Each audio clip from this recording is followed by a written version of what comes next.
Ironic. I thought we'd hear about Visceral's new Star Wars game during E3. Instead, we're hearing about it after E3 via leaks and rumors.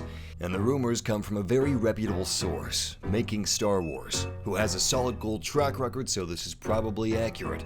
Anyway, the rumors are regarding the main character of Visceral's Star Wars game, the plot, and a few other little details. Now, obviously, there's going to be spoilers, so, word of warning.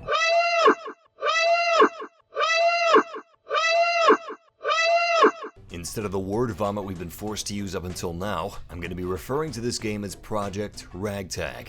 As we all know, this is Amy Hennig's Star Wars game being developed by Visceral, and Amy Hennig is a legend. She's the reason, aside from Star Wars of course, she is the reason why I'm so excited for this game. She's one of the people responsible for the quality of the Uncharted series. If this could be the Uncharted of Star Wars for a new age, I would be incredibly happy. It sounds like Project Ragtag is being taken in a wonderful direction. Apparently the story is very complex and it's up to the quality standards of film. And it's up to that standard throughout the entire story. According to the article, the structure is extremely tight, and the story itself takes place after New Hope and just before The Empire Strikes Back, within that 3-year period. The quality of the character is supposed to match the quality of the story as well. It's not one of those weird jumbles where the story is interesting but the character isn't, or vice versa.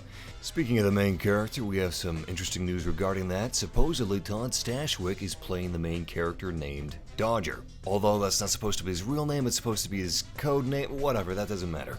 And on top of that rumor, Todd Stashwick is also a writer for Project Ragtag. Here's something else that lends credulity to this rumor. He's worked with Amy Hennig before. Stashwick was set to play Sam in Uncharted 4 until he left the project sometime in 2014, roughly the time that Amy Hennig also left the project. Yeah, and another piece of the puzzle falls into place. But back to details on the game's plot.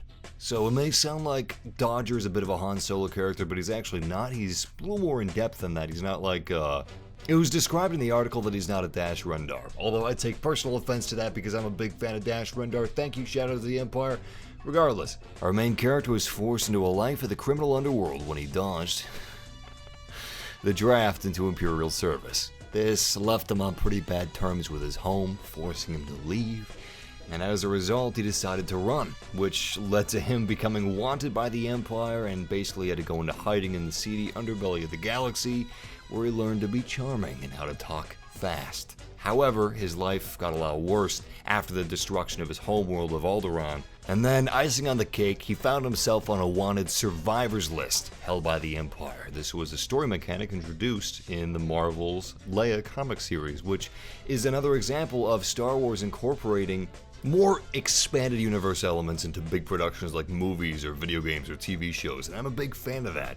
Make the universe as rich as you can. I don't know what you're thinking right now, but what I'm thinking is Star Wars 1313, and before I continue talking about Project Ragtag, I just want to say that even though Star Wars 1313 is something that we all hold very near and dear to our hearts, especially if you're as big of a fan of Star Wars games as I am, around 2014, it seemed like it was dead. You know, they didn't even renew the trademark for Star Wars 1313. But then in 2015, Kathleen Kennedy stated that the concept art for the game was gold. Gold! And that it was, I quote, something we're spending a lot of time looking at, poring through, discussing, and we may very well develop those things further. I think Project Ragtag is our Star Wars 1313 that we never got, at least some shape, form, and fashion of it.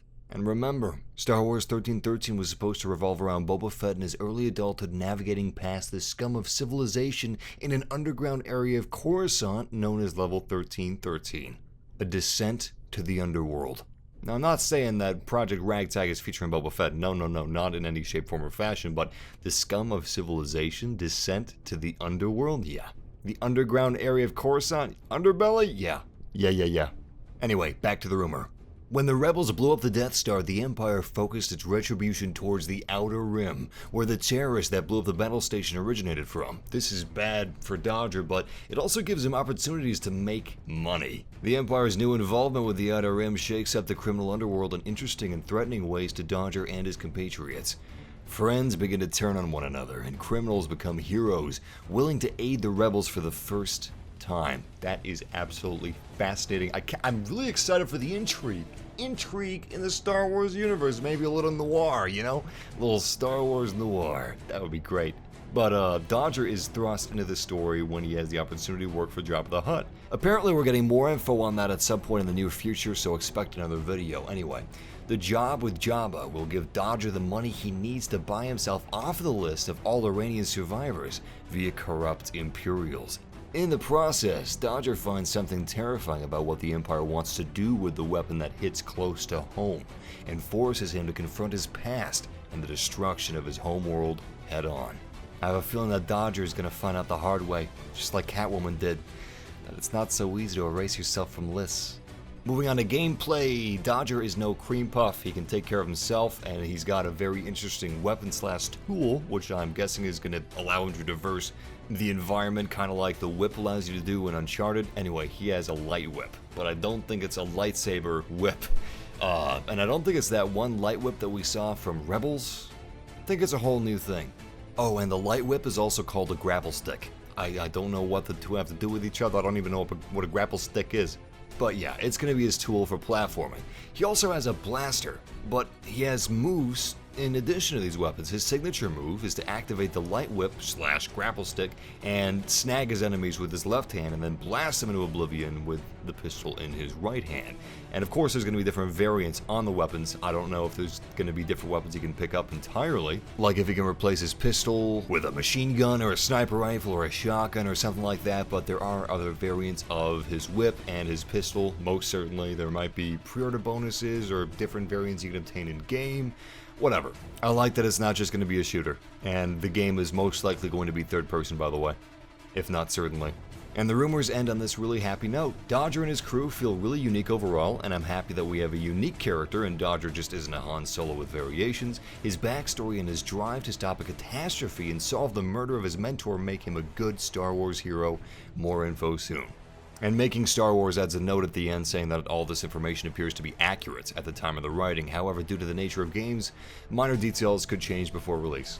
All in all, it sounds great, and I'm really excited to have another quality single-player Star Wars game. It's been so long. I'm hoping that Battlefront 2 single-player is just as good as this sounds, but this is the year of Battlefront 2. Although I wanted to see some new footage or some images of Project Ragtag, that's going to be 2018's Star Wars game. Anyway, if you guys enjoyed the video, leave a like or subscribe for more Star Wars video game gameplay and news and information. I've got all kinds of Battlefront 2 videos and gameplay on my channel, and if you want to check that out, there should be links right here at the end of this video. But until next time, may the Force be with you, always.